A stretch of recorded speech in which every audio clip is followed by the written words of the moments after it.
Antes quería hablar unos minutos con Miriam Bregman. Ustedes saben que va a estar bueno para escuchar una argumentación alternativa u opuesta a la de Culfas. Hoy hay una marcha en contra no solamente del acuerdo con el Fondo Monetario, sino también en contra de que se sigan pagando de las reservas argentinas, bueno, los $1.000 millones que vencen entre el viernes y el lunes. Miriam, buen día. Ernesto Tenemos te saluda. ¿Cómo te va?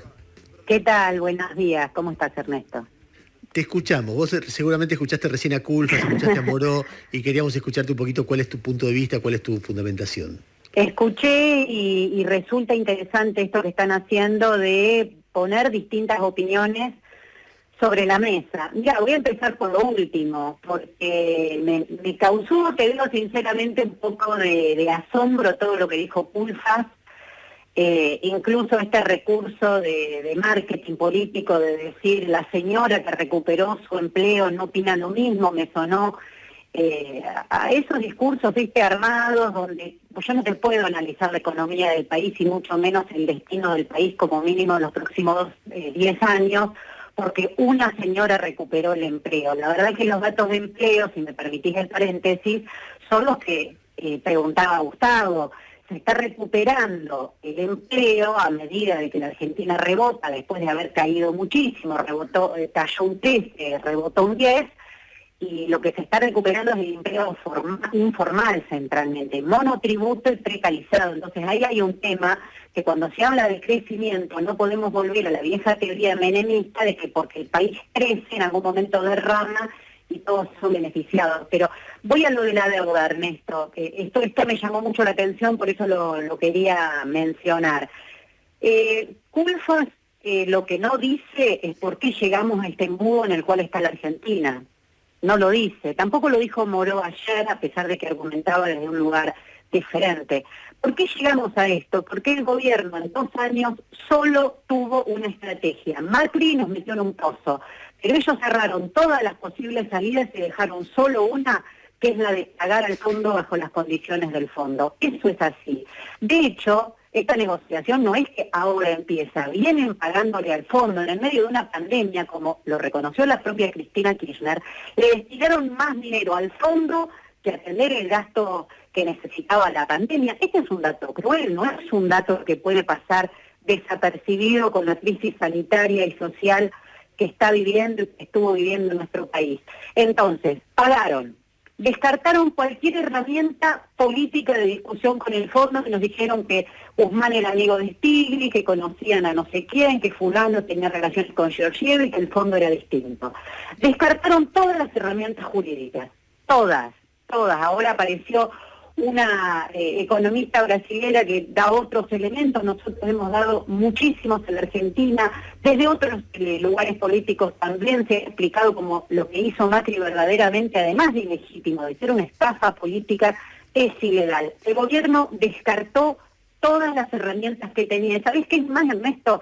Descartó el 80% de popularidad que supo tener, con la oposición de derecha diciéndole comandante Alberto. O sea, tuvo todas las condiciones sumadas a una pandemia que, más allá de la gravedad para la salud de la población, presentaba claramente condiciones de excepcionalidad que hubiese permitido discutir en Argentina, en América Latina y con otros países del mundo en conjunto. Bueno, estamos viviendo una situación excepcional, no nos pueden pedir que hagamos un ajuste, que nos preparemos para acordar con el fondo en estas condiciones. El gobierno no hizo eso. Asumió, lo primero que hizo fue cambiar la movilidad jubilatoria para que los jubilados cobren menos, no más, y después fue votando una serie de presupuestos de ajuste, algunos, el último fracasó, pero era de ajuste también, para llegar a un acuerdo con el fondo. Entonces, los que nos pusieron en esta situación tan delicada es el propio gobierno y la política que tuvo. Después, otro elemento que me quedaba de lo que dijo Culfas es el secretismo. Vos le preguntaste varias veces por detalles de la negociación y te contestó, eso lo sabe Guzmán. A mí me parece que es lo más antidemocrático que escuché. ¿Cómo? Ni siquiera los ministros del gobierno saben qué es lo que se está negociando cuando se está jugando el futuro de la Argentina.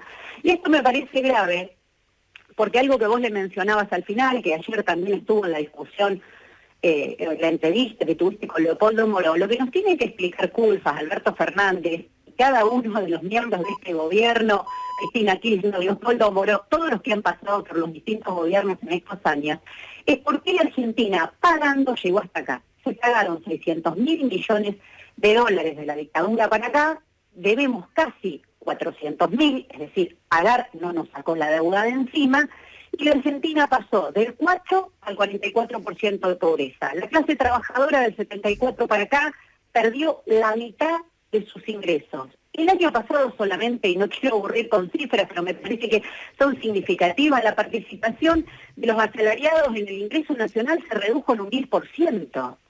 Entonces, ¿por qué, repitiendo las mismas fórmulas del pasado, dicen que ahora vamos a seguir creciendo? La verdad yo no lo entiendo y creo que nos han llevado a esta situación y que ahora, bueno, el fondo es el fondo y el fondo sigue estando duro.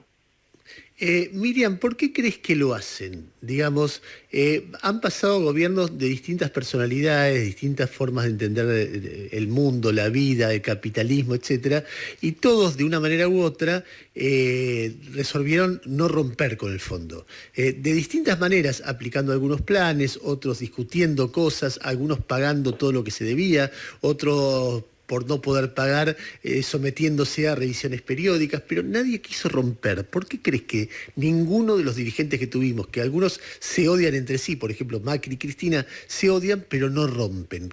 ¿Qué es una cuestión de connivencia, una cuestión ideológica, una cuestión de responsabilidad? ¿Qué es lo que vos ves?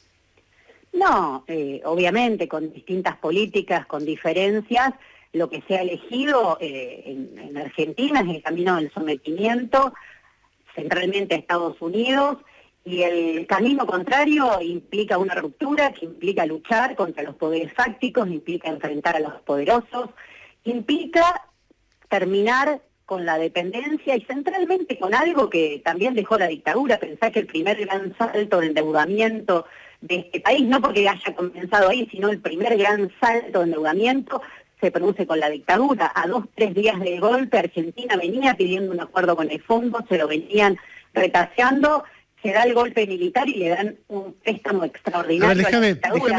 Déjame extender un poquito el argumento, porque uno lo ve en términos de la Argentina, pero uno vea, por ejemplo, acaba de ganar Boric en Chile. Y las primeras cosas que ha dicho Boric es claramente no romper con los mercados. Bueno, siempre, y en política exterior más alineado con lo que Estados Unidos quería escuchar, me parece. Bueno, cuando Lula gana, un dirigente opositor a la dictadura, muy valiente, que gana en Brasil, lo primero que hace es designar el Banco Central a un hombre que era de la banca extranjera, o sea, y que prácticamente en todos lados, hasta Rafael Correa, que quizás sea de los más duros, bueno, no quiso eliminar la dolarización de Ecuador, porque imagino yo que le parecía un salto al vacío. Salvo algunos ejemplos que no son buenos ejemplos por cómo terminó la sociedad, más allá de la opinión que cada uno tiene y más allá de la opinión que cada uno tenga sobre las causas que ocurrió, como Venezuela o incluso Cuba, uno ve sociedades realmente muy golpeadas. Uno dice, bueno, las otras también, sí, pero esas también. Entonces lo que te pregunto es, ¿será una cuestión de sometimiento, o por ahí es una cuestión de que mucha gente ve que dice, che, es un salto al vacío un poco lo que decía Culfas, en distintos idiomas, en distintas personas, pero incluso el ejemplo griego que termina finalmente acordando? Entonces, la pregunta es, ¿no será que mucha gente cree con algún tino de que este tipo de planteo rupturista que vos hacés puede ser irresponsable?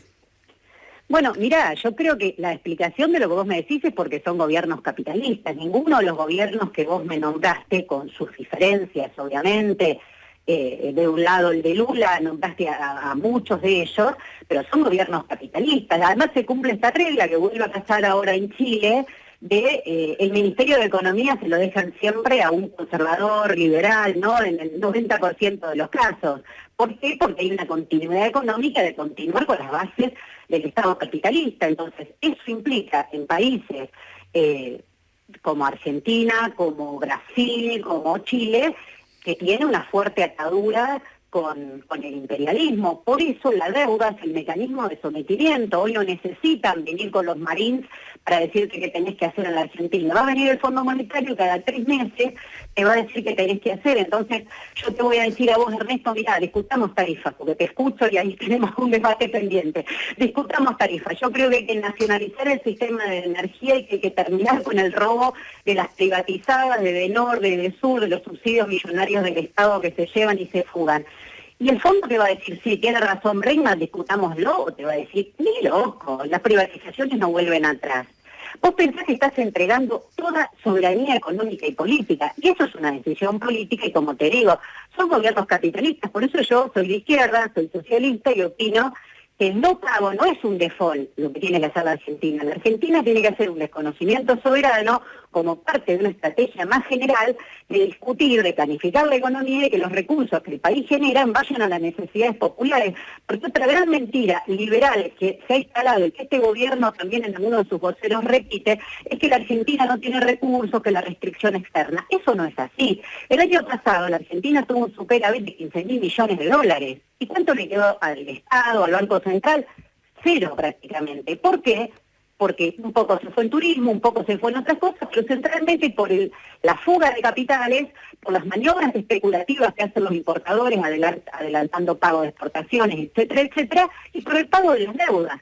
Entonces, para mí, no se puede unilateralizar la discusión de la deuda, la discusión del Fondo Monetario, por fuera de la crisis que tiene la Argentina. Yo escucho a todos estos funcionarios hablar, pidiendo comprensión y que nos entiendan. ¿Y quién entiende el 40 y pico por ciento de pobreza? ¿Quién entiende más del 60% de los niños pobres? ¿Por qué? ¿Por qué la Argentina, pagando, como te dije hoy, pasó del 4 al 44% Bueno, mira, de pero pobreza? tal vez esos funcionarios crean que... No, Sí. tal vez esos funcionarios crean que la forma, ellos los entienden mejor que vos porque la propuesta que vos haces desde el punto de vista de ellos es una propuesta que genera más pobreza y no menos. Yo no estoy diciendo ni siquiera que tenga razón, porque a esta altura de mi vida realmente veo que las cosas son muy difíciles y muy complejas. Simplemente estoy expresando lo que creo que ellos opinan y por qué no lo Ponele hacen. que opinan eso, pero su receta fracasó. Su receta fracasó.